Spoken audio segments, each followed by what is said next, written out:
Boa tarde, pessoal. Boa noite para vocês. Enfim, hoje a gente começa mais uma aula. Espero que vocês tenham descansado bastante nesse feriado. Feriado prolongado. Acho que deu tempo de colocar a cabeça no lugar, de repor as energias. Enfim, eu espero que vocês tenham aproveitado de verdade, de coração. Estava pensando hoje no quanto eu estou sentindo falta das aulas presenciais, esse semestre em si. Por mais que a gente tente ficar o mais próximo possível de vocês, parece que é complicado, né, a questão da aula online. A gente em si tem uma dificuldade muito grande, parece uma coisa genérica e, enfim, eu estou sentindo muita falta mesmo de ter um contato mais próximo, um contato físico com vocês. Eu espero que no semestre que vem a gente tenha mais matérias juntos, que vai ser um prazer conhecer cada um de vocês. Eu não vejo a hora disso acontecer logo, dessa vacina chegar, dessa pandemia acabar, dessa loucura toda passar. Enfim, acho que era isso. Era um desabafozinho que eu estava pensando esses dias. Bom, vamos lá, dar início à nossa aula. Ontem a gente não teve aula de topografia, semestre que vem não, gente. Semana que vem a gente volta com tudo e dá continuidade aí na matéria. Olha que acho que para semana que vem a gente, se eu não me engano, a gente tem bastante conteúdo, viu? Bom, vamos lá. Hoje é nossa aula 14 já, acabando. Acho que no final do mês já tem prova, já finaliza o semestre. Então, bom, em si, essa nossa aula 14 a gente vai falar sobre a forma, dimensão, sobre a orientação e diversos componentes aí arquitetônicos, tá? Então, são as coberturas, as nossas janelas, as nossas paredes, enfim, o que é a forma, a orientação, a dimensão de paredes, coberturas e janelas influenciam nas questões de aquecimento, de esfriamento, de garantia de iluminação natural dentro da edificação. É basicamente isso, tá bom? Bom, em si, quando a gente começa a falar sobre janelas, né, enfim, sobre todas essas coisas, sobre as nossas aberturas em si, eu já cheguei a comentar com vocês que aqui na minha casa, por exemplo, no meu apartamento, a falta de planejamento em relação ao conforto ambiental, ou seja, para onde eu vou direcionar as minhas aberturas, qual vai ser o tamanho, qual é, enfim, aonde que tem incidência solar, aonde que não tem, ou seja, é tudo errado aqui. E aí, na minha sacada em si, eu já falei que a gente tem uma questão de ofuscamento, ou seja, eu não consigo ficar uns 15 minutos ali à tarde ou durante a manhã, durante o dia em si. Normalmente só utilizo à noite. Até mesmo porque Itapeva é um pouco frio, então ali a massa térmica em si, a laje, acaba aquecendo. E aí, durante a noite, ela acaba liberando esse calor, então fica um clima ali até que agradável. Mas a minha sala em si, por exemplo, tá? São janelas normais, como essa que vocês estão vendo aqui atrás, a veneziana. A sala em si, ela acaba, em alguns momentos do dia, eu não consigo abrir a janela, a porta, tem uma porta de blindex que dá para sacada. Por quê? Tá? A incidência solar é muito grande, então acaba causando um ofuscamento. E as janelas em si, as aberturas são muito grandes também, é tudo muito exagerado no vidro, então isso acaba sendo um probleminha para que você enxergue às vezes, tá? Sabe que tem um conforto ambiental mesmo dentro da edificação. Então, em diversos momentos do dia, na verdade, eu sempre deixo a janela fechada, normalmente a cortina, porque eu não consigo, tá? Não dá. Sempre tá ali fechada, eu tô trocando aqui. É aberta, né? Se a gente for falar o termo certo, é aberta, ou seja, quando você abre a cortina e aí não entra iluminação nenhuma dentro da, ou não era para entrar, mas entra parte iluminação natural dentro da edificação. Então, na maior parte do dia eu prefiro passar assim no escurinho, porque se eu abro é muita iluminação, tá? Então isso acaba causando ofuscamento, então eu tenho que ter um controle ali em relação a isso. Isso acontece por conta dos altos contrastes, tá bom? Então, o que é um alto contraste? Essa iluminação natural em excesso dentro da edificação, causando esse ofuscamento. Como que a gente consegue resolver isso? Como que a gente poderia solucionar esses problemas? Vocês já devem ter visto essas casas americanas em que as janelas em si são projetadas para fora da edificação, como um volume à parte. Então, a gente tem ali a nossa edificação em si, e a gente tem um volume extra para fora, que seria a nossa janela, tipo esse modelo aqui em planta baixa, tá bom? Similar a isso. O que isso garante? Que eu não tenho esse alto contraste dentro da minha edificação, ou seja, a minha janela em si ela acaba sendo menor, a minha iluminação natural ela é mais controlada e aí eu evito um ofuscamento, tá? Mas professor, e a questão de iluminação natural, como que eu posso trazer ela para dentro da minha edificação, garantindo um conforto ambiental, sabendo que eu vou ter um bom ambiente iluminado e tudo mais? Tá, como que a gente pode fazer isso? A gente consegue fazer isso, tá? O sol em si, a gente consegue utilizar ele de uma maneira não direta, ou seja, a gente não precisa de iluminação diretamente dentro da edificação ou incidindo lá. A gente pode simplesmente usar as questões de refletância. A gente já estudou sobre isso, a gente já viu algumas brevemente, né, os níveis de refletância de cada cor, de cada material e tudo mais. Eu tinha passado uma tabelinha para vocês, pedi para vocês anotarem no caderno. E depois vocês podem fazer uma pesquisa na internet também para se aprofundar sobre esses níveis de refletância aí de cada cor. E aí a gente consegue utilizar tudo isso para a gente levar a iluminação para dentro do nosso interior da edificação, tá? Um exemplo, tá? Tem dois exemplos que a gente consegue aí, dar uma solução e trazer iluminação natural com qualidade melhor distribuída dentro da nossa edificação. Quando eu tenho paredes muito espessas, maravilhoso. Eu tenho paredes bem espessas, o que consigo fazer, tá? Vamos supor que essa parede aqui tenha 30 centímetros de espessura. Isso daqui é uma representação em planta baixa, tá? De uma parede com uma abertura aqui, uma janela pequenininha, pequena comparado à escala da parede. E aí, vamos supor que eu tenho essa parede espessa, ou seja, se eu tenho uma espessura alta, vamos chutar aí 30 centímetros, 25 mais, enfim, paredes espessas. O que eu consigo fazer? Jogar a minha janela para quase na extremidade, ou seja, quase ao máximo ali da minha parede, tá? E fazer com que a minha parte restante eu faça um chanfro nela, tá? Ou seja, isso aqui seria uma parte chanfrada de todo o meu restante que sobrou da minha parede, da minha espessura. Eu chanfro ela e a minha janela em si, ela acaba sendo pequena a dimensão dela. Eu não preciso fazer janelas exageradas igual a gente costuma fazer hoje em dia, tá? Eu posso fazer janelas menores, porque o meu intuito em si é ter um aproveitamento da iluminação natural, não numa questão direta, mas sim de que essa luz seja refletida pelas minhas cores, tá? Sem causar um ofuscamento no interior da minha edificação. Então, o que vai acontecer aqui? Uma janela menor, paredes chanfradas, tá? Minha parede aqui, eu tenho um chanfro na minha abertura, onde a minha iluminação vai ser refletida por essas paredes chanfradas aqui, que precisam necessariamente, obrigatoriamente, digamos assim, estar pintadas de cores claras, porque ela vai ter um nível de refletância muito alto. Ou seja, a minha luz em si ela vai ser mais distribuída uniformemente, homogeneamente, por dentro de toda a minha edificação, tá? Isso daqui garante que eu tenho iluminação natural de qualidade. Tá, professor, mas e quando a gente tem, por exemplo, paredes mais finas, o que a gente pode fazer? Tá? Qual seria a nossa solução para isso? O que será que a gente poderia pensar? Porque não seria totalmente inviável só chanfrar essas paredes, né? Não vai refletir basicamente nada. Né? Compare a escala desta parede aqui com essa daqui, é praticamente o dobro, o triplo desta outra. E vamos supor que em paredes finas a gente está trabalhando drywall, isso e aquilo, enfim, tem diversos materiais aí com uma espessura mais fina e a gente pode pensar. O que seria necessário seria eu criar essa ombreira, tá?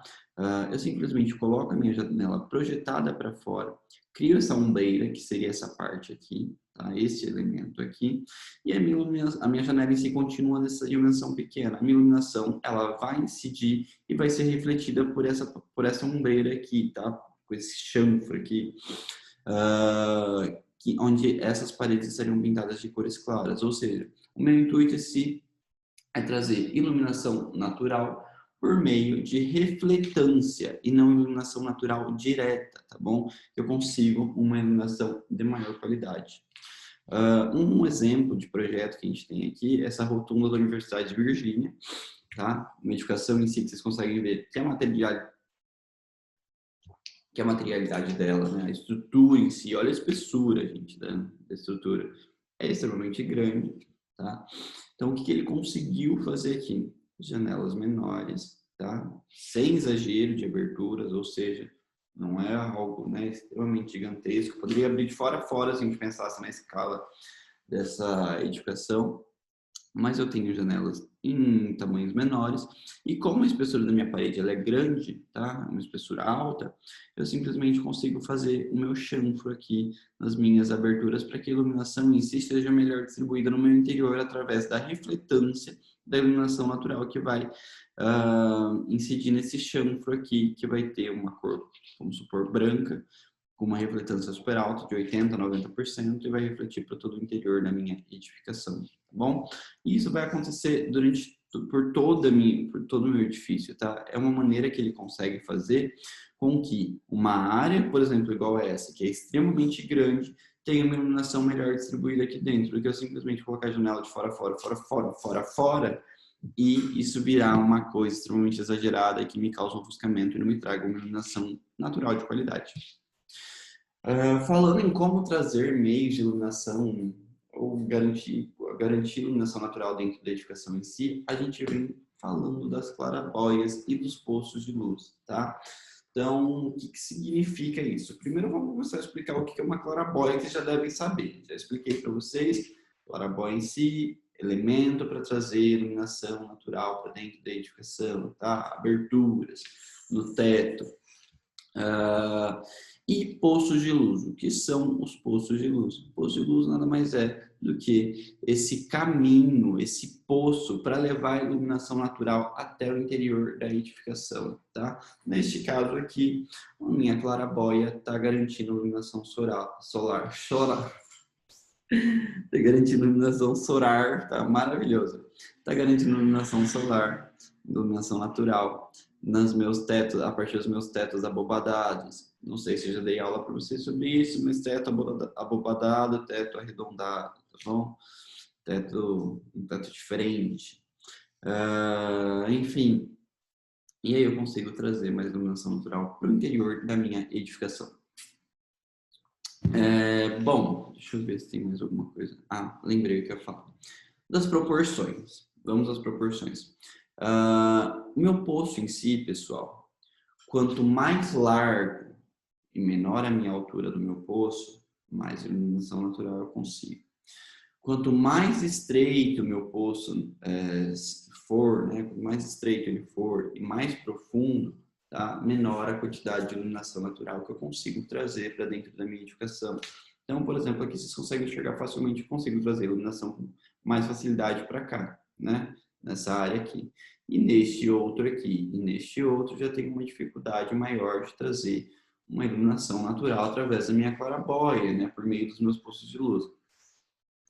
Então, tudo isso é baseado numa proporção, tá? Que é o chamado WI, tá? Os nossos valores aí de WI. Então, a gente tem vários. Aqui eu tenho alguns, né, calculados já, para vocês terem uma ideia de qual seria essa proporção.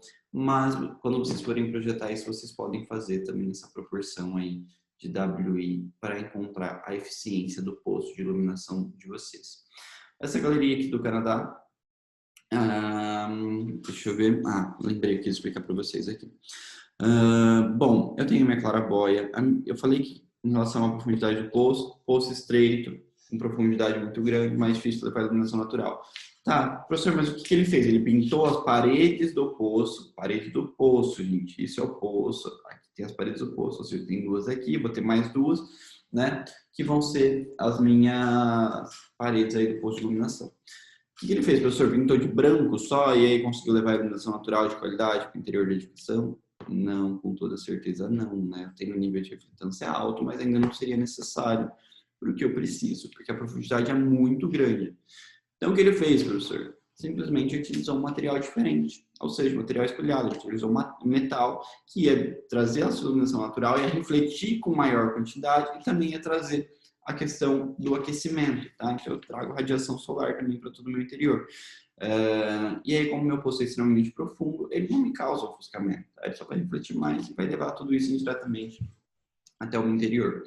E aí, aqui, vamos supor que seja minha altura solar, dependendo do horário do dia, incide aqui, aqui, aqui, vai refletindo até chegar no meu interior, tá bom?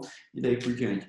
Neste outro caso, onde o meu posto de luz tem uma profundidade menor, ou seja, um WI menor, tá? Porque o comprimento, a largura dele, a profundidade é menor, eu posso utilizar, ele resolveu aqui já só com a coloração das paredes numa cor clara, tá? Ou seja, numa cor branca, com nível de refletância alto, e aí ele conseguiu trazer iluminação natural para dentro deste ambiente e deste outro aqui. Bom, é assim que se resolveu este projeto. Tá, e falando agora nos valores de WI, de proporção e tudo mais. A gente tem o nosso cálculo que a gente faz para achar esse WI, que é o chamado índice do poço, tá? Que é essa fórmula aqui. H vezes, entre parênteses, W mais L, tá? Então, H vezes, entre parênteses, W, tá? Ou seja, aqui, aqui é o meu comprimento, vezes a minha largura, dividido por 2 vezes o meu comprimento, vezes a minha largura, entre parênteses. Tá bom? Basicamente isso. Então, eu resolvo um, depois resolvo outro, e aí eu vou achar o meu valor de WI, tá? Que é essas proporções aqui. Então, 0,25, 1,0, 1,8, 2,5. Então, quanto mais alto, mais estreito meu poço e maior a minha profundidade, né? Maior a minha profundidade, mais difícil é de eu levar a iluminação natural para dentro da minha edificação. Quanto mais largo o meu poço e menor a minha profundidade, mais fácil é a garantia de iluminação dentro do interior da minha edificação, tá? E aí eu consigo calcular a eficiência, por exemplo, eu consigo descobrir qual é a eficiência desse meu poço de iluminação. Então, se um dia vocês estiverem projetando isso e aquilo, determina a proporção aí, ou seja, o índice do poço, WI, determina, por exemplo, 1,0. Então, eu vou entrar aqui pela minha horizontal, 0, 0,2, 0,4, 0,6, 0,8, 1. Achei meu índice aqui, tá bom? Índice do poço, meu WI está aqui. Vou subir até a questão da minha refletância do poço da claraboia, ou seja, lembra que eu falei das paredes da claraboia, né? Do meu poço de luz? Então, qual que é a cor? A cor é branca, qual que é a refletância? 80%, 90%? Então, tem nível de refletância muito alto. Então, eu estou aqui em 1, vou subir até a minha linha diagonal de refletância referente à refletância do meu poço de luz, ou seja, 90%. Cadê? 90%. E aí eu vou andar pela minha esquerda até chegar à eficiência do meu poço, ou seja, o quanto ele vai ser eficiente para levar a iluminação natural para dentro da minha edificação, 80%. É um nível extremamente alto, então tá ok, eu consigo garantir uma iluminação natural muito boa para minha edificação, tá bom? É uma estratégia super simples, vocês podem utilizar no dia a dia e dá tudo certo, é muito fácil de aplicar.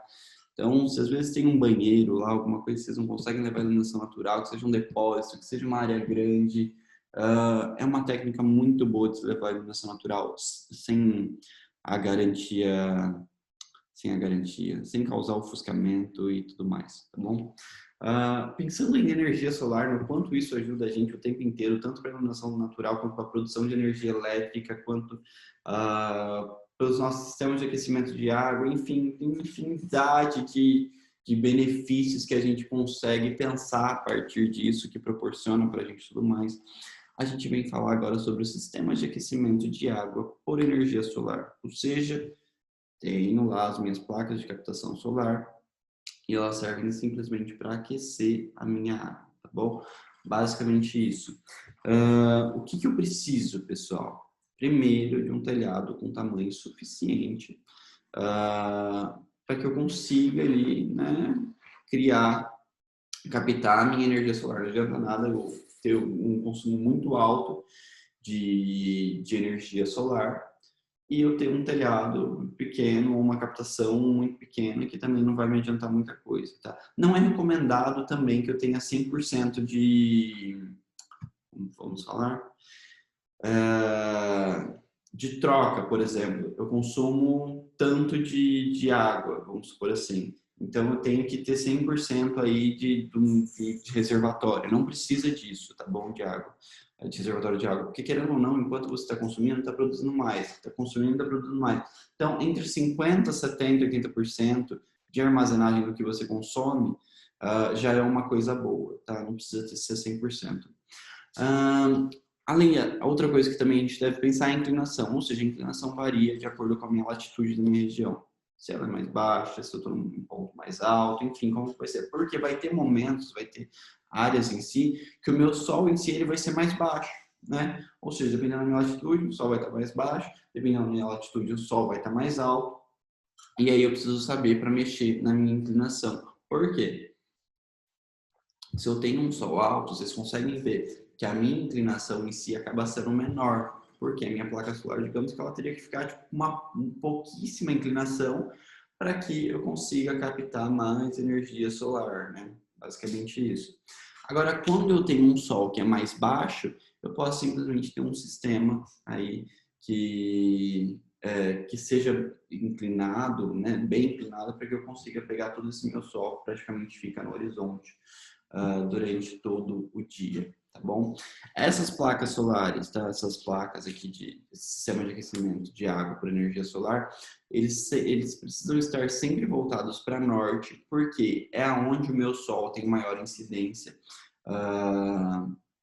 durante todo o dia, ou então para sul, no hemisfério norte. Então, enfim, dependendo da região que você está também, tem que ter ali um planejamento baseado nisso. E, na verdade, a maioria das pessoas não tem. Então, por isso que às vezes a pessoa vai lá, gasta 30 mil, 20 mil no sistema de captação, isso, aquilo, lá, porque eu vou manter uma economia maravilhosa. Aí depois você vai ver, não está rendendo, não está tendo uma eficiência tão boa quanto poderia ter num sistema tão rico, tá bom? As pessoas hoje em dia se importam mais com a parte do dinheiro do que com a parte de se planejar alguma coisa de verdade para que funcione, né?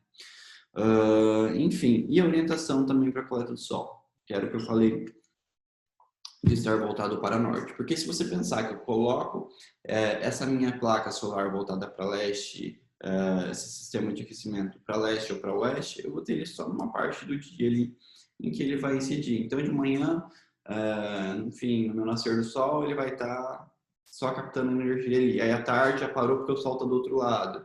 Então, né, não vai adiantar. Então, eu preciso estar voltado para norte, porque ele vai ter uma captação solar durante todo o dia, digamos assim. Outra coisa que eu ia comentar com vocês, pessoal, é a questão de voltar ele para o norte verdadeiro, tá bom? Há estudos aí que dizem que quando a gente simplesmente volta para o norte que a gente tem, né, norte magnético, digamos assim, eu já cheguei a comentar com vocês sobre o norte verdadeiro e o norte magnético. Quando a gente volta apenas essas placas para orientação de norte magnético, a gente tem uma diminuição também do funcionamento desse sistema de aquecimento de água, tá? Por energia solar. Quando a gente tem ele voltado pro norte verdadeiro em si, a gente tem uma maior eficiência. Se eu não me engano, é uma diminuição de acho que 40%, de até 40% quando ele está voltado para o norte magnético. Então, é uma diferença aí muito grande, né? Mais um dos motivos para a gente se pensar e projetar esse negócio com muita responsabilidade. Um exemplo que eu queria mostrar para vocês aqui, este daqui, fachada sul das residências com 2 pavimentos, da Vila Solar 3 em Atenas, na Grécia. Hoje eu tô falando, né? Meu Deus, olha minha garganta, tá doendo já. É um conjunto habitacional em si. Então a gente tem várias residências aí e tudo mais. E essa parte aqui é o terraço, tá? Aqui em cima é o terraço que é utilizado pelos moradores desse conjunto habitacional. E o que eles pensaram em fazer? Tá, já que a gente tem que, né, ter um sistema de aquecimento, já que a gente vai ter um sistema de aquecimento por água, por que a gente não pode utilizar esse sistema em si de uma maneira articulada, em que durante alguns momentos do dia, quando eu quero maior visibilidade do meu exterior, eu posso fechá-los, eu posso mudar, tá? Posso articular ele de uma maneira que eu tenho uma maior visibilidade. E em momentos que eu queira ter um maior aproveitamento, como o sol está incidindo totalmente ali, isso e aquilo, que não vai, que vai tá, o sol está me causando um desconforto, um ofuscamento, que eu preciso ter um controle de iluminação neste espaço aqui, eu simplesmente abro ele, tá? Então eu consigo articular essas placas solares. E aí isso me traz uma questão de sombreamento, tá? Ou seja, além de aquecer a minha água, ele também serve de sombreador para o meu terraço. Então, são duas, você traz um sistema em si e mata duas coisas. Um que é um sombreador e o outro que é serve para aquecimento de água, né? Por sistema solar. Bom, continuando a nossa aula, que é conteúdo pra caramba, a gente tem como definir algumas coisas aí, através de alguns estudos, que no Brasil eu acredito que vai ser mais difícil de achar, não tenho certeza. Talvez vocês encontrem esses dados em algum lugar, não tenho certeza mesmo se vocês vão encontrar. Mas em outros países mais desenvolvidos a gente encontra com mais facilidade, tá? Uma é a temperatura de água freática em poços com profundidade entre 15 e 46 metros, ou seja, uma média, tá bom? Da minha temperatura da água do poço. Então, a partir de alguns desses mapinhas aqui, por exemplo, eu tenho a minha temperatura da água. Então, 17 graus, 13 graus, 11,1, 6,1, daí por diante, tá? De acordo com cada região, eu tenho uma temperatura da água do meu poço. Então, eu tenho uma média de quanto que é essa temperatura. Para que a gente vai usar isso? Eu já vou explicar para vocês. Simplesmente a gente vai pegar essa temperatura do meu poço, vai fazer uma média aí da temperatura que eu uso da minha água quente, ou seja, uma temperatura de água quente para mim, estou chutando 34 graus, alguma coisa assim. Então, eu vou subtrair a temperatura da água do meu poço pela temperatura que eu tenho do meu pela temperatura que eu considero uma água quente, ou seja, que eu utilizo a água quente em si, qual a temperatura dela, e eu vou subtrair essas temperaturas para achar aí o quanto que eu vou estar consumindo de energia para no final dimensionar a capacidade do meu reservatório, quanto que eu tenho que reservar de água para utilizar. Aí, tá bom? Bom, então eu tenho esses estudos aqui com a minha temperatura de água freática. Embaixo eu tenho a minha produção de energia dos coletores solares de aquecimento da água planos voltados para o norte, como eu disse para vocês, os estudos sempre baseados em coletores voltados para o norte, nunca para leste, nunca para oeste, apenas sul no hemisfério norte, tá bom? Então só varia isso, depende se eu estiver no hemisfério sul ou no hemisfério norte. Então só isso que vai mudar. E aí eu tenho a produção, cadê? O quanto cada região, por exemplo, o quanto normalmente em média produz de energia aí através desses coletores solares. Então, uma região X eu tenho tanto, ele coleta tanto anualmente, numa outra região ele coleta tanto anualmente, na outra Y anualmente, e daí por diante, tá bom? Esse KBTU aqui é o quanto ele produz por ano, tá? Quanto cada coletor produz por ano em cada região, tá? KBTU é K de 1000, então 1000 BTUs ou pés quadrado por ano, tá bom? Enfim, e aí eu tenho uma tabela onde eu consigo definir algumas coisas. O principal delas é o dimensionamento dos coletores solares de aquecimento de água. Então, como eu falei para vocês, eu vou entrar primeiro pela minha direita aqui no meu consumo anual de água quente. Então, quanto eu consumo anualmente de água quente? Né? Eu tenho um valor ali. Vou até o valor da minha temperatura ali. Cadê? Vou até esse valor da minha temperatura, que é a minha diferença entre a minha água quente e a minha água do meu poço. Então, simplesmente vou pegar esse valor ali. Qual que é a diferença entre a minha temperatura? Vou descer, tá? A partir dessa incidência aqui, eu vou descer até encontrar a minha produção anual de energia do coletor. Então, quanto ele produz anualmente de energia, né? Que eu tenho aqui os mapinhas das regiões. Eu não sei se vocês vão encontrar do Brasil, gente, mas tem uma pesquisada depois. Caso vocês queiram utilizar para a vida de vocês, é extremamente útil, tá? E aí, à minha direita, eu encontro aqui o meu tamanho do coletor. Então, quanto eu preciso ter aí de água no meu coletor, tá bom? Qual que é a quantidade que eu preciso. Enfim, e aí eu tenho que dimensionar a capacidade do meu reservatório. Para que eu tenho que pensar num reservatório, gente? Vou explicar duas coisas para vocês. Numa edificação em si, a gente tem carga diurna e noturna, tá bom? O que é carga diurna em si? Carga diurna em si é quando? Vamos supor um escritório, tá bom? Um escritório, tá? Pode ser um escritório. No meu escritório em si, uma academia, tá? Vamos pensar numa academia. Eu tenho uma academia com um sistema de coleta de aquecimento solar lá para aquecer água. E aí, nessa academia em si, vamos supor que ela funciona das 8 da manhã até as 6 da tarde, tá? É um horário diferenciado, né? Essa minha academia. Mas enfim, das 8 da manhã até as 6 da tarde, horário comercial, pronto. E aí, entre o horário das 8 e as 6 da tarde, vocês conseguem entender, imaginar que eu tenho iluminação natural o tempo inteiro, praticamente? Então, um dia, até que mesmo que seja nublado, um clima tropical aqui igual ao Brasil, por mais que eu tenha pouco, eu vou ter um calor ali solar, tá bom? Gerando energia, por mais que seja pouquinho.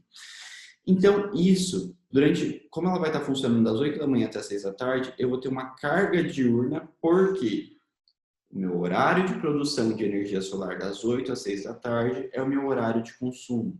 Bom, então, a minha academia só funciona das 8 da manhã até as 6 da tarde. Então, o horário que eu produzo energia é o horário que eu estou utilizando. Deu 6 da tarde, o meu sol abaixou, eu não estou mais produzindo energia solar, né? Porque acabou o sol, gente. Porém, eu ainda eu parei de produzir energia solar, porém a minha academia também fechou. Ou seja, eu não vou mais utilizar. Não tem mais por que utilizar água quente, ou seja, no chuveiro, nisso, naquilo. Não vou mais utilizar água quente. Então, isso é só uma carga diurna, tá? O horário que eu produzo é coincidente com o horário que eu produzo energia solar para aquecimento, é coincidente ao horário que eu utilizo a minha água quente. Já quando eu tenho uma carga, já quando eu tenho horários que não são coincidentes, que são diferentes, ou por exemplo, eu produzo energia solar o dia inteiro, uma residência. Produzo energia solar o dia inteiro, então das 8 às 6 da tarde, vamos supor. Porém, eu tenho os meus horários de pico, né? Os horários que eu utilizo energia água quente em si, diferenciados, ou seja, eu estou produzindo durante o dia, mas eu utilizo a água quente durante a noite, utilizo de madrugada, enfim, daí por diante. Então, isso é uma carga diurna e noturna, tá? Que eu utilizo aí durante o dia e durante a noite. E aí, quando eu tenho uma carga diurna em si, eu não preciso de um reservatório muito grande. Por quê? A minha edificação em si, ela está produzindo ali o, o que eu estou consumindo e vai produzindo constantemente. Então, à tarde, está esquentando água, estou utilizando água. Está esquentando água, estou utilizando água. Já à noite, não. Preciso ter um reservatório que vai manter essa minha água quente ali por mais tempo, né? Então, eu entrei aqui pela quantidade de água que eu utilizo e aí eu vou definir se eu uso numa carga diurna ou numa carga noturna. E aí eu vou descer para ter o valor da minha capacidade de reservatório, tá? 10 elevado à terceira e daí por diante. E aí, para eu achar esse valor, que ele está em pé, tá? Para eu achar esse valor em litros, é só multiplicar o valor por 1000, tá bom? E aí eu acho meu valor por litros e aí eu consigo dimensionar um reservatório. Que mais que eu ia falar para vocês? Falando ainda de sol, de iluminação natural, todas as questões passivas que a gente consegue trazer para paredes e coleta, para aquecimento do nosso ambiente. Uma que eu queria falar agora era sobre parede de coleta e aquecimento de ar, tá? Como que a gente consegue aquecer um ambiente, digamos assim, até mesmo resfriar, tá? Por essas paredes de coleta. Tá? O que consiste essas paredes de coleta? Simplesmente é isso aqui. Isso é uma parede de coleta. Tá? Eu tenho uma parede em si, ou seja, uma alvenaria, e aí eu utilizo uma estrutura, algum componente, digamos assim, externo, que aquece durante o dia, que é perfurado, ou seja, o meu ar se penetra, ele é aquecido e é levado para dentro da minha edificação. Tá? É basicamente isso. Gente, vou fazer uma pausa, que não estou aguentando minha garganta. Deu uma travadinha, já volto.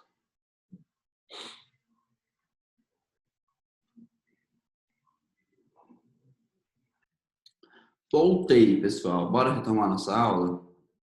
Nossa, minha garganta tava complicada, agora deu uma melhorada. Fui lá, saí, tomei uma água, dei uma hidratada. Descansei um pouquinho, agora voltei com tudo pra gente continuar aí, que a gente tem bastante conteúdo. Acho que tá na metade. Bom, vamos lá, vou tentar ser mais rápido também, tá bom? Visualização. Aliás, se eu não for mais rápido, depois eu vou tomar uma advertência da coordenação. Enfim, a gente estava falando sobre paletas, parede de coleta e aquecimento de ar. Então, né, nada mais consiste do que eu ter, por exemplo, esse exemplo aqui. Esse exemplo em si consiste, eu tenho uma parede de alvenaria em si, eu tenho externo, ou seja, na parte de fora da minha edificação, eu tenho uma chapa de metal de fora a fora, e aí essa chapa em si é perfurada, fazendo com que a minha iluminação que está vindo, a minha ventilação que está vindo nessa direção, ela entre por esses furos e seja aquecida pelo calor da chapa, ou seja, essa chapa está tendo incidência solar, radiação solar o dia inteiro ali. Então, meu ar entra, ele aquece, é aquecido pelo calor dessas placas, e aí ele é direcionado ao interior da minha edificação, por exemplo, no inverno, onde eu poderia ter um aquecimento. Aí eu tenho um ventilador aqui no interior, e ele distribui, esse ventilador puxa todo esse ar daqui e distribui no interior da minha edificação esse meu ar quente, esse meu ar aquecido, tá bom? Ou, na verdade, pré-aquecido, porque no interior da edificação a gente sabe que nós produzimos calor, então a gente vai, né, emitindo calor e tudo mais, e aí é uma somatória de todas as forças. Bom, como que a gente consegue fazer isso, tá? Deixa eu só explicar mais uma coisa antes. Quando eu estou no inverno, tá? Isso daqui é uma técnica, uma estratégia em si, pensando para ser utilizada tanto no inverno quanto no verão. Quando eu estou no inverno, eu tenho uma necessidade de aquecimento dentro da minha edificação, correto? Então, a minha placa aqui, digamos que eu tenho uma divisória aqui, e a minha placa em si, ela precisa receber esse vento para que ele aqueça e suba através do ventilador até ser direcionado para o meu interior, ou seja, o meu sol aqueceu a placa, o meu vento no inverno entra nos furos dessas placas de metal, aquece, é direcionado, ou melhor, é puxado, tá? Tem uma pressão ali positiva por meio de um ventilador, tá? Que vai direcionar o ar para o interior da edificação por meio desses furos, vai transmitir lá por meio desses furos, essas perfurações no tubo, nessa tubulação. Já no verão, eu tenho uma necessidade de esfriamento, né? Ou seja, eu não preciso levar ar quente. Então, eu faço o quê? É fechada essa parte aqui onde esquentaria, tá? Essa chapa. E aí eu tenho simplesmente a entrada do meu ar diretamente aqui pelo meu ventilador, digamos assim. Ou seja, ele vai trazendo o meu ar fresco diretamente, sem pegar nada de ar quente dessa parte aqui de aquecimento, tá bom? Dessa parte do meu coletor, dessa minha parede de coletor de energia solar. E aí tudo isso é direcionado também por meio do ventilador aqui no interior da minha edificação e é distribuído ali. É uma técnica em si de esfriamento. Então eu consigo utilizar uma parede de coleta solar, tanto no verão quanto no inverno, numa estratégia de esfriamento quanto de aquecimento aí, tá? Para propor alguma coisa, um ambiente mais confortável.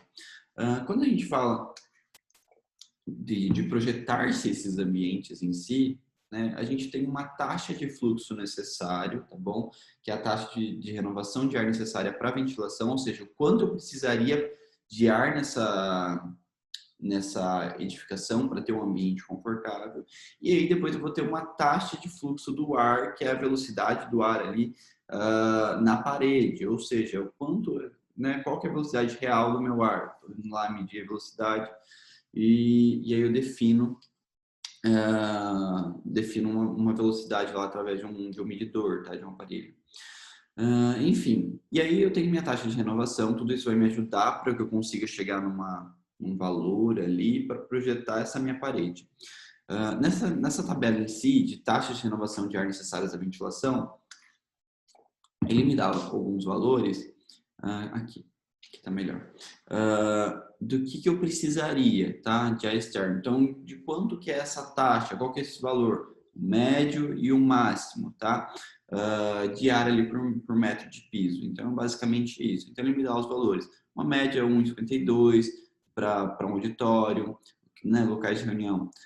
Em salas de reunião, já seria o meu máximo que eu deveria pensar, ou seja, 5,08. Em auditórios, 9,52 se for no tamanho médio, o máximo 10,67. E basicamente isso, tá? Então, ele me dando os valores na tabela de acordo com o que eu preciso projetar e planejar lá. Aí eu pego esse valor daqui e junto com o meu fluxo de ar na parede, ou seja, qual que é a velocidade do meu ar até atingir essa parede, né? Tem uma velocidade ali. Então, no meu gráfico, né, para dimensionar essa minha parede de coleta e aquecimento de ar, eu entro aqui primeiramente por essa taxa de renovação de ar necessária à ventilação. Então, por exemplo, ele entrou aqui entre 2 e 1,5, vai dar 1,70 alguma coisa, tá bom? Então, ele entrou basicamente aqui.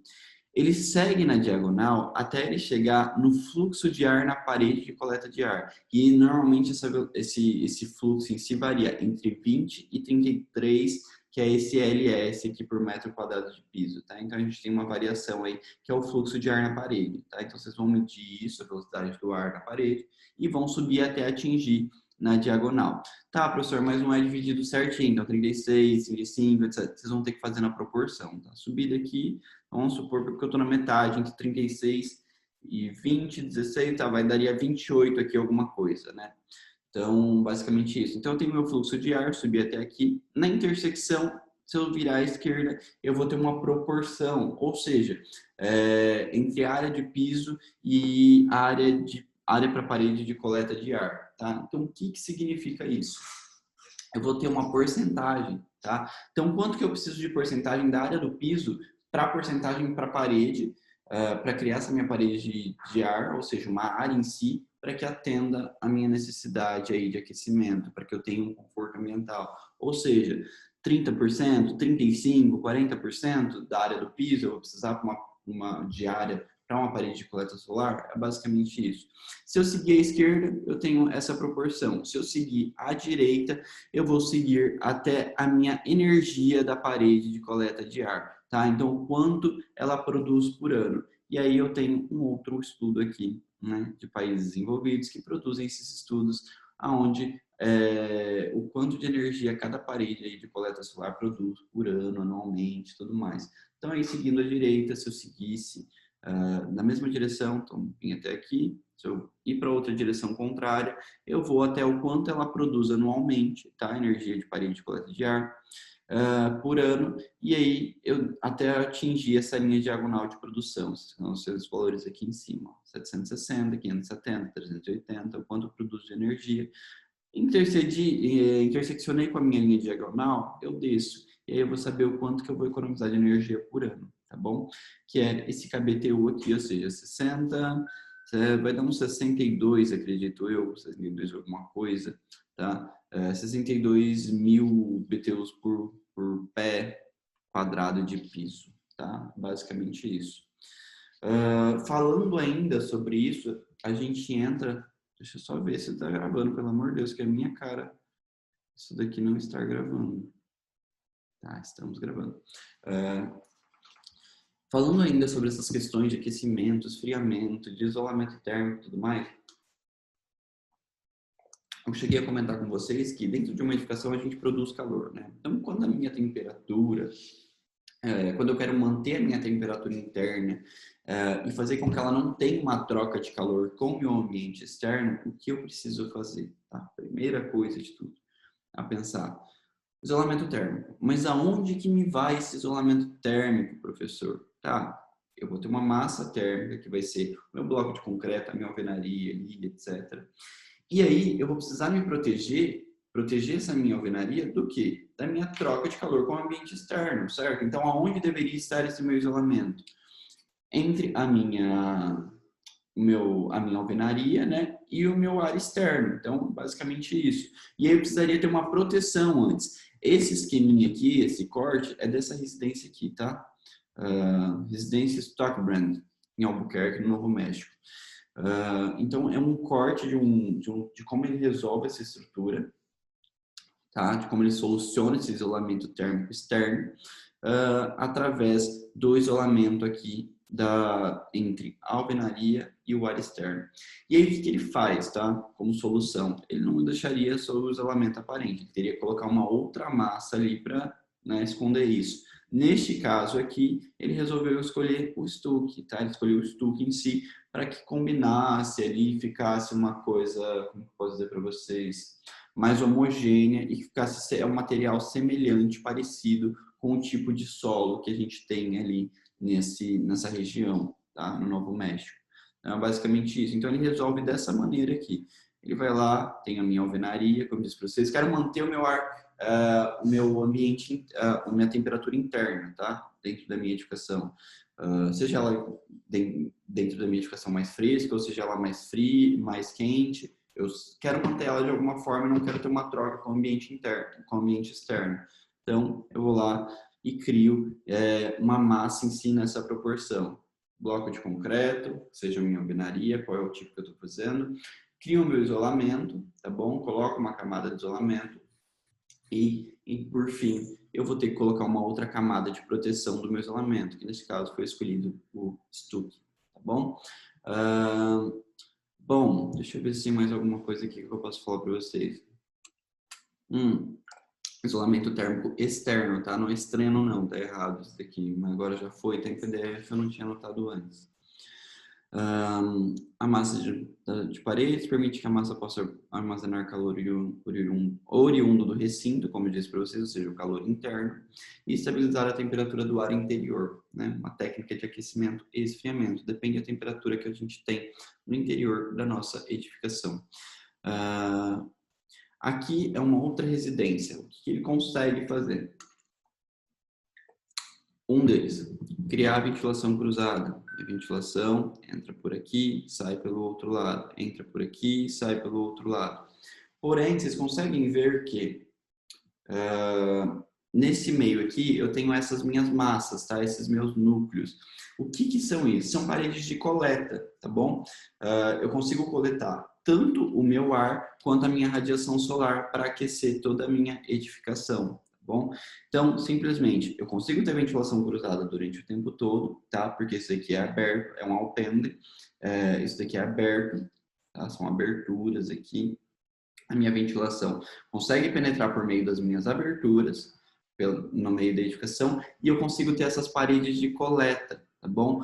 Onde eu consigo coletar radiação solar e transferir ela para todos os outros núcleos. Tá vendo esse núcleo aqui? Esses dois ao meio?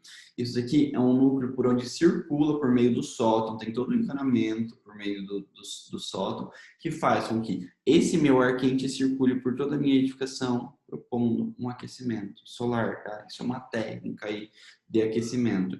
E essa ventilação circula por todos esses outros núcleos aqui na minha direção de sul para norte, propondo aí uma técnica de aquecimento dentro desta edificação, tá bom? A mesma coisa no outro pavimento, tá? Pavimento térreo, pavimento superior e daí por diante. A questão de aberturas em si, ela sempre vem fazendo que a gente pense, repense técnicas de iluminação, de ventilação, de meio de aquecer, de esfriar, enfim, de trazer iluminação natural para dentro da nossa edificação, né? Sempre, sempre, sempre. Neste caso em si, a gente pode pensar alguma abertura em si com várias funções, tá? Ou então a gente pode pensar com funções específicas também. Então, cada abertura vai ter uma função para isso. Uma abertura vai ter uma função para ventilação, outra abertura vai ter uma função para uma ventilação, uma para iluminação, a outra, enfim, para iluminação natural. Então, eu posso pensar várias, tá? Várias aberturas sendo cada abertura especificamente para uma função. Ou eu posso pensar várias aberturas com múltiplas funções, tá? Seria o meu caso de pensar uma abertura em que vai me trazer iluminação natural, ventilação, que mais? Ganho solar e daí por diante, tá bom? Então, posso fazer essas duas coisas. Eu trouxe alguns projetos para vocês darem uma olhadinha comigo para a gente ir analisando. tá? Uma é essa Universidade Kit Plaza, que consiste nesses componentes aqui externos em cima da edificação, no terraço, tá? O que acontece? Isso daqui está distribuído, cada componente desse daqui tem 3 metros por 3 alguma coisa, é uma edificação grande, tá? Pode não parecer, mas é grande. E cada um atende uma área, tá? De 9 metros, 9,10 metros, alguma coisa assim. Acho que é basicamente isso, tá? Então é 3 por 3, para suprir uma área de 9 por 9, basicamente é isso. E aí esses componentes foram criados com o intuito de serem utilizados tanto no inverno quanto no verão. No inverno, qual que é o intuito? Tá? Esse daqui é um corte esquemático desse componente em si que foi criado para isso. Então, eu tenho ali o meu componente, né, que me garante a minha abertura que me garante diversas funções, tá? Múltiplas funções, que seria, no inverno, como que ele funciona? Ele me traz iluminação e ganho solar, tá? Através da refletância. Iluminação e ganho solar através da refletância. No verão, o que eu consigo fazer? Né? No verão a gente precisa do quê? De mais ventilação, a gente precisa esfriar esse ambiente, né? Porém a gente precisa de iluminação natural. Então eu também consigo ter iluminação natural e consigo ter ventilação por efeito chaminé, porque eu tenho uma abertura ali, tá? Então eu consigo sair, tirar esse meu ar quente, tá? Tem ventilação cruzada e através da ventilação, parte dela sai por meio da minha ventilação por efeito chaminé ali, bom? Outra coisa é criar várias aberturas onde cada uma tem uma função específica. Por exemplo, eu tenho venezianas aqui, menores, tá? Venezianas normais, como a gente já conhece, que abrem por fora e tudo mais, as nossas paredes, as nossas janelas em si comuns. E eu também tenho outros locais aqui de coleta de ventilação, de radiação solar, tá? Que me dá um clima aí de iluminação natural, que me dá um ambiente mais confortável. Ou seja, a minha ventilação em si acaba penetrando diretamente pelas minhas aberturas, né, pelas minhas janelas comuns. A minha iluminação natural é controlada, penetra na edificação, porém ela é controlada por esses painéis, ou seja, são painéis de madeira que controlam a iluminação, então parte dela ela incide de uma maneira indireta, sem causar um ofuscamento, e eu consigo criar uma ventilação cruzada, porque a minha ventilação entra por aqui, sai por aqui, entra por aqui, sai por aqui, entra por aqui, sai por aqui, e por aqui também sai por aqui, tá bom? Vocês conseguem ver essa troca, né? E a minha iluminação natural seriam esses nichos aqui, tá bom? Protegidos por esses painéis de madeira, tá? É basicamente isso. E aí eu consigo ter um ambiente fresco, ou seja, cada abertura para uma função diferente, tá? Aí eu consigo propor um conforto ambiental. Um outro exemplo é este daqui, Pension Beauty, em Washington. Né? Primeiro, o que é essa edificação em si? É uma edificação, como que eu posso explicar para vocês? É um edifício multiuso, tá? Um edifício de grande porte, com um átrio central, átrio, pátio, tá? Átrio, pátio central, pátio no meio, as edificações voltadas para lá. E o que ele consegue fazer nessa edificação em si? Que o ar em si, ele circule o tempo inteiro através dos respiradouros. Então, em cima de cada janela, que aqui só aparece uma janela, bom? Mas aqui essa é uma janela, tá? Embaixo eu teria outra janela, daí por diante, e aí eu consigo, através disso, através dos meus respiradouros, fazer com que o meu ar saia o tempo inteiro da minha edificação. Então ele incide ali e sai através de respiradouros em cima das janelas, tá? É basicamente isso. O que são respiradouros, pessoal? São essas gradinhas aqui, deixa eu ver se eu marco para vocês. Só um momentinho aqui, deixa eu... Respiradores, janela. Quero mostrar imagem.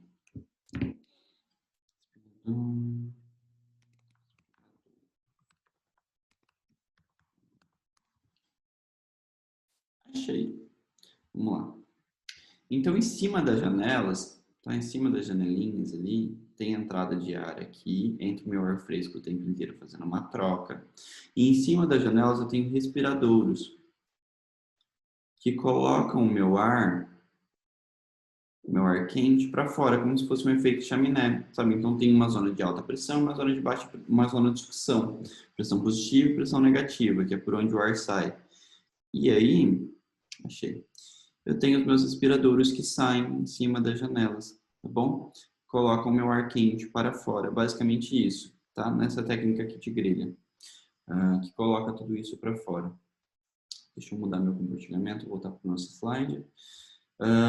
E aí também tem uma outra coisa que a gente simplesmente pode utilizar também como estratégia. Iluminação natural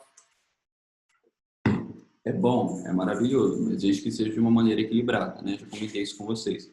Então, eu tenho, por exemplo, as minhas janelas praticamente são em fita aqui, ou seja, de fora a fora, de maneira contínua. O que a gente pode trazer como estratégia? Eu posso, em si, colocar as janelas que eu preciso, que tragam iluminação natural, deixar todas na parte superior, ou seja, que de uma maneira que a iluminação que vier vai vir indiretamente, não vai vir ofuscando toda a minha vista, e criar em algumas áreas, ou seja, criar um ritmo, tá, de distribuição, onde eu possa criar janelas em si que sejam mais baixas e maiores com o intuito de ter uma troca de visibilidade exterior, ou seja, com que eu consiga ver o meu exterior, tá? Basicamente isso. Então, por exemplo, nesse exemplo aqui, eu tenho janelas que estão mais altas, que são com o intuito de trazer iluminação natural, e eu tenho janelas em si que são maiores e mais baixas, que são com o intuito de me trazer visibilidade, coisa que eu não consigo através dessas outras aqui, tá bom? Estratégia também super simplesinha. E acho que por último, nosso último slide, acho que vocês devem estar dando graças a Deus, já que hoje a aula foi bem puxada, mas enfim, por último, a gente vem falar sobre a distribuição das aberturas de ventilação. Bom, o que significa? Como eu vou distribuir isso para ter uma técnica mais eficiente de esfriamento, tá bom? Bom, eu tenho diversas formas de fazer as minhas aberturas, tá? Eu posso fazer todas elas altas, eu posso fazer elas todas baixas, ou eu posso fazer aberturas altas e baixas. Se eu faço elas altas, é uma coisa boa. Se eu faço, ó, boa entre aspas, tá? Não tão boa, vamos pensar assim. Porque se eu faço ela alta ou ela baixa, o meu ar sempre circula só naquele sentido e ele não... uma que, se ele estiver alto, ele não vai... Vocês conseguem imaginar que ele não vai tocar o meu usuário diretamente? Ou seja, eu estou numa altura alta, eu estou na altura do teto? Não, né? Se as minhas aberturas estiverem em alturas baixas, ou seja, com respiradores, alguma coisa assim, vai tocar o usuário diretamente? Vai relar aqui no meu pescoço, no meu ombro? Não, né? Então também não vai aumentar aí a minha taxa de evaporação do suor. Qual que é o mais adequado? Que as minhas aberturas em si, elas sejam altas e baixas, tá? Por quê? Assim eu consigo atingir uma velocidade maior do ar. Meu ar em si ele vai circular por toda a minha edificação, vai passar pelos meus usuários, ou seja, vai aumentar a taxa de evaporação do suor. Então eu vou conseguir ter um ambiente muito mais fresco do que se eu tivesse só uma abertura baixa, só uma abertura alta. E aí eu consigo ter um conforto do ambiente muito maior. Além disso, eu posso criar várias aberturas. Eu tenho vários tipos de abertura. Uma abertura única, ou seja, por onde meu ar entra, ele também sai. Duas aberturas na mesma parede. Então, eu tenho uma parte que o meu ar vai entrar e uma parte que o meu ar vai sair. O terceiro é eu acrescentar uma wing walls, tá? Nas minhas aberturas na mesma parede. Wing walls, quem lembra, era essa parte aqui de essas paredes em si que servem para me direcionar o ar, maior quantidade de ar para dentro da minha edificação e também para separar o ar, tá bom? Então, o ar quente, o ar frio não se mistura com o ar quente que está saindo. Basicamente isso. Posso também fazer duas aberturas em paredes adjacentes, ou seja, uma parede aqui e faço outra aqui, tá bom? Parede adjacente. E posso fazer as minhas aberturas em paredes opostas, tá? Paredes de frente uma para outra. São as técnicas que eu posso ter. E cada uma vai ter a sua eficiência aí. E aí a gente consegue ver qual é a mais útil, tá? Qual é a mais apropriada. Você precisa de muita ventilação do seu ambiente, você precisa de pouca. Qual que é a velocidade do fluxo de ar médio, tá? Na sua região em si, no seu clima. A gente consegue saber qual que vai ser a velocidade dela dentro da edificação. Bom, basicamente isso. Bom, eu tenho uma tabelinha que eu trouxe aqui para gente, que é essa velocidade média do ar no interior de uma edificação como percentual da velocidade do ar exterior. Então, tem a minha velocidade do ar exterior, e aí eu, através de um percentual, né, que são essas taxas, os valores que ele me dá, essas porcentagens em si, eu consigo definir a velocidade do meu ar ali no interior. Tá, esses estudos aqui, eles são baseados em uma incidência de até 45 graus, tá? Da minha educação. Então, lembra que eu falei para vocês que a nossa orientação da educação, elas são indicadas que sejam orientadas até, no máximo, 40 graus em direção à minha ventilação. Então, se ela está vindo desse lado, eu posso orientar ela até 40 graus, 45 graus, a partir da direção dos ventos. E aí eu vou conseguir definir uma média aí de ventilação dentro da minha edificação. Então, por exemplo, vou ter uma velocidade do ar. Eu tenho a proporção de altura da janela como uma fração de altura da parede. Ou seja, a minha janela em si, a minha abertura, é 1/3 da altura da minha parede, tá bom? Então é super simples. E todas as larguras em si, aqui são as larguras, tá? Ou seja, altura, largura, tá? E aí eu consigo definir esses estudos aqui até a minha velocidade através dessas porcentagens. Então, a minha altura sempre está, pelo menos nessa tabelinha aqui, ela está baseada nisso, tá? A altura da janela como uma fração da altura da parede, como 1/3. Então, eu tenho 1/3 de altura da parede como a altura da janela. E aí, largura da janela como uma fração da largura da parede, ou seja, minha largura da parede, essa que está atrás de mim, eu vou ter vários estudos, tá? Porque aí a gente está falando de largura. Então, eu posso ter 1/3 também da largura da parede como a largura da janela. Posso ter 2/3 da largura da parede como largura da janela. E, por fim, posso ter uma abertura total, que seria de 3/3, 3/3 em relação à largura da janela como uma fração de largura da parede, tá bom? Basicamente nisso, como vocês vão fazer esses estudos? Com uma abertura única, ou seja, eu tenho uma janela quadrada, tá bom? Largura e altura no mesma proporção aí, tá? 1/3. Se eu tiver uma abertura única, por exemplo, igual essa daqui, eu vou ter a minha velocidade do ar externo, e aí a minha velocidade interna, tá, dentro da minha edificação, vai ser de 12 a 14% da velocidade do ar externo. Já em duas aberturas da mesma parede, a gente não tem esse estudo, tá bom? Duas aberturas da mesma parede, eu não tenho esse estudo, tá? Até mesmo porque é totalmente desnecessário. Duas aberturas em paredes adjacentes, cadê? Duas aberturas em paredes adjacentes, aqui. Esse daqui, tá? Esse último desenho. Vai acompanhando junto comigo pelos desenhos aqui embaixo. Duas aberturas em paredes adjacentes numa janela quadrada, ou seja, tem uma aqui e outra aqui. Eu vou ter uma velocidade do ar, ou seja, tem um fluxo de ar externo. A minha velocidade do ar interno vai ser provavelmente de 37 a 45% da velocidade do meu ar externo, tá? Já em duas aberturas em paredes opostas, de 35 a 42%, tá? Da minha velocidade do ar. Em duas aberturas de paredes adjacentes, eu não sei se já comentei com você, mas ele me força uma melhor distribuição do ar, tá? Uma melhor circulação. Já em paredes opostas, vai entra e sai, tá? A gente tem a ventilação cruzada em si, né? Em duas paredes opostas, abertura em duas paredes opostas, como uma coisa muito boa. Mas em duas aberturas em paredes adjacentes também é uma coisa muito boa, porque ele força a melhor distribuição do ar no interior da edificação. E aí eu também vou ter as outras proporções, ou seja, a altura de 1/3 da parede, tá? Vai ser a altura da janela, e a largura de 2/3, tá? Do tamanho da minha parede. Do tamanho da minha parede vai ser o tamanho da minha janela. E aí tudo vai variar também. Abertura única. Uma abertura única eu vou ter de 13 a 17% da velocidade do ar externo, que vai ser a minha velocidade dentro da minha edificação. Em duas aberturas na mesma parede, pessoal, 22%, tá, da minha velocidade do ar externo. Então, vai ter essa velocidade dentro da minha edificação.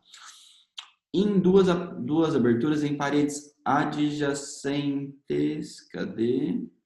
Aqui, duas paredes adjacentes. Aqui, duas paredes adjacentes. Eu vou ter uma velocidade do meu ar com cerca de 37 a 45%, tá? Da velocidade do meu ar externo.